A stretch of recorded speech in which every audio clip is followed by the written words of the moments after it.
Halo, Assalamualaikum warahmatullahi wabarakatuh. Perkenalkan, nama saya Sahila Livia, NIM 2018 10 11 03 11 595. Saya di sini akan menjelaskan tentang hak kekayaan intelektual atau disingkat HKI. Pengertian hak kekayaan intelektual. Hak kekayaan intelektual adalah hak kebendaan, hak atas suatu benda yang bersumber dari hasil kerja otak atau peranannya sebagai pusat pengaturan segala kegiatan fisik dan psikologis. Hasil kerja rasio. Hasil dari pekerjaan rasio manusia yang menalar, hasil kerjanya itu berupa benda imaterial atau benda yang tidak berwujud. Hasil kerja otak itu kemudian dirumuskan sebagai intelektualitas. Orang yang optimal memerankan kerja otaknya disebut sebagai orang yang terpelajar, mampu menggunakan rasio, mampu berpikir secara rasional dengan menggunakan logika, atau metode berpikir atau cabang filsafat. Karena itu hasil pemikirannya disebut rasional atau logis. Hak kekayaan intelektual atau HKI yang di dalam bahasa Inggrisnya disebut dengan Intellectual Property Right atau IPR termasuk dalam bidang hukum perdata yang merupakan bagian hukum yang mengatur kebendaan. Hak kebendaan terdiri dari hak benda material dan hak benda imaterial. Kini pengaturan hak milik intelektual menempatkan undang-undang tidak semata-mata bersifat tambahan, melainkan bahwa pembuat undang-undang telah bermaksud untuk memberikan suatu ketentuan yang bersifat memaksa. Namun, demikian perubahan pengaturan tersebut masih bertumpu pada sifat asli yang ada pada hak milik intelektual tersebut, diantaranya 1. Mempunyai jangka waktu terbatas. Maksudnya di sini adalah dalam arti setelah habis masa perlindungannya, ciptaannya atau penemuannya tersebut akan menjadi hak milik umum. Tetapi ada pula yang setelah habis masa perlindungannya bisa diperpanjang terus. Yang kedua, bersifat eksklusif atau mutlak. Maksudnya bersifat eksklusif atau mutlak yaitu bahwa hak tersebut dapat dipertahankan terhadap siapapun yang mempunyai hak itu dapat menuntut terhadap pelanggaran yang dilakukan oleh siapapun. Yang ketiga, bersifat hak mutlak yang bukan kebendaan. Prinsip utama pada hak milik intelektual yaitu bahwa hasil kreasi dari pekerjaan dengan memakai kemampuan intelektualnya tersebut, maka pribadi yang menghasilkannya mendapatkan kepemilikannya berupa hak alamiah atau natural. Dasar hukum hak kekayaan intelektual di Indonesia dalam menempatkan haki tentu berdasarkan hukum-hukum yang sesuai dengan peraturan yang berlaku. Dasar-dasar hukum tersebut dapat dilihat antara lain adalah Undang-Undang Nomor 7/1994 tentang pengesahan Agreement and Establishing the World Trade Organization atau disingkat atau WTO.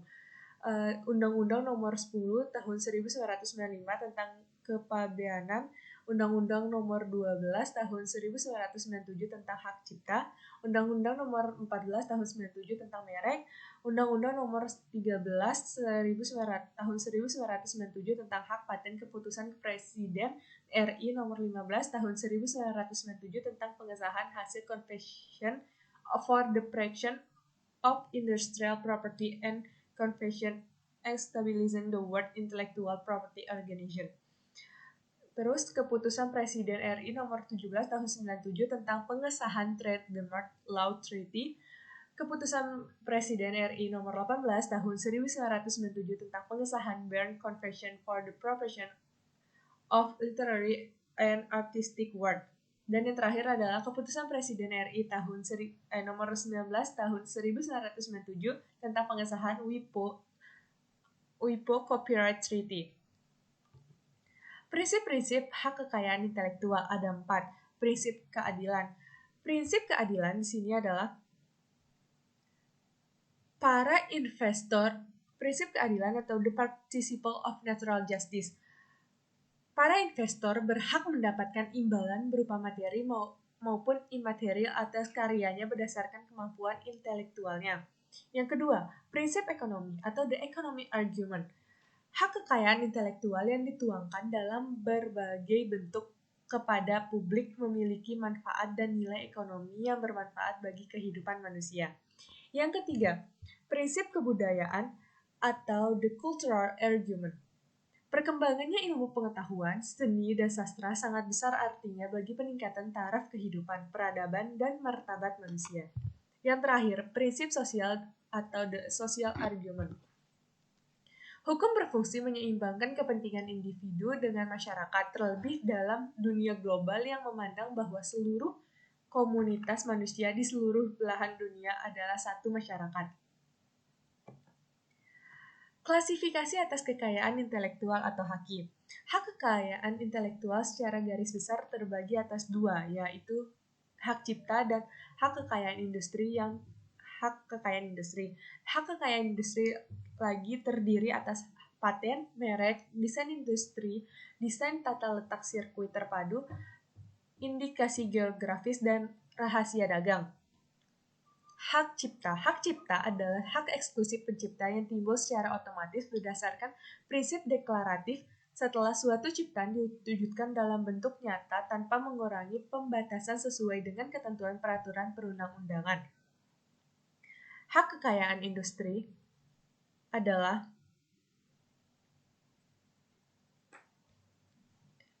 paten. Paten merupakan hak eksklusif yang diberikan oleh negara kepada investor atas hasil investasinya di bidang teknologi untuk selama waktu tertentu, melaksanakan sendiri investasinya atau memberikan persetujuan kepada pihak lain untuk melaksanakannya. Merek adalah suatu tanda yang dapat ditampilkan secara grafis berupa gambar, logo, nama, kata, huruf, angka, susunan, warna dalam bentuk 2 dimensi atau 3 dimensi, suara, hologram, atau kombinasi dari 2 atau lebih unsur tersebut untuk membedakan barang dan atau jasa yang diproduksi oleh orang atau badan hukum dalam kegiatan perdagangan barang atau jasa. Desain industri atau DI adalah suatu kreasi tentang bentuk, konfigurasi, atau komposisi daripada yang berbentuk 3 dimensi atau 2 dimensi yang memberikan kesan estetik dan dapat diwujudkan dalam pola 3 dimensi atau 2 dimensi serta dapat dipakai untuk menghasilkan suatu produk, barang, komoditas, industri, atau kerajinan tangan. Desain tata letak atau sirkuit terpadu. Sirkuit terpadu sendiri adalah suatu produk dalam bentuk jadi atau setengah jadi yang di dalamnya terdapat berbagai elemen atau sekurang-kurangnya satu dari elemen tersebut adalah elemen aktif yang sebagian atau seluruhnya saling berkaitan serta dibentuk secara terpadu di dalam sebuah bahan semikonduktor yang dimaksudkan untuk menghasilkan fungsi elektronik. Terus rahasia dagang. Rahasia dagang adalah informasi yang tidak diketahui oleh umum di bidang teknologi dan atau bisnis memiliki nilai ekonomi karena berguna dalam kegiatan usaha. Sekian penjelasan dari saya. Apabila ada salah kata, mohon maaf. Wassalamualaikum warahmatullahi wabarakatuh.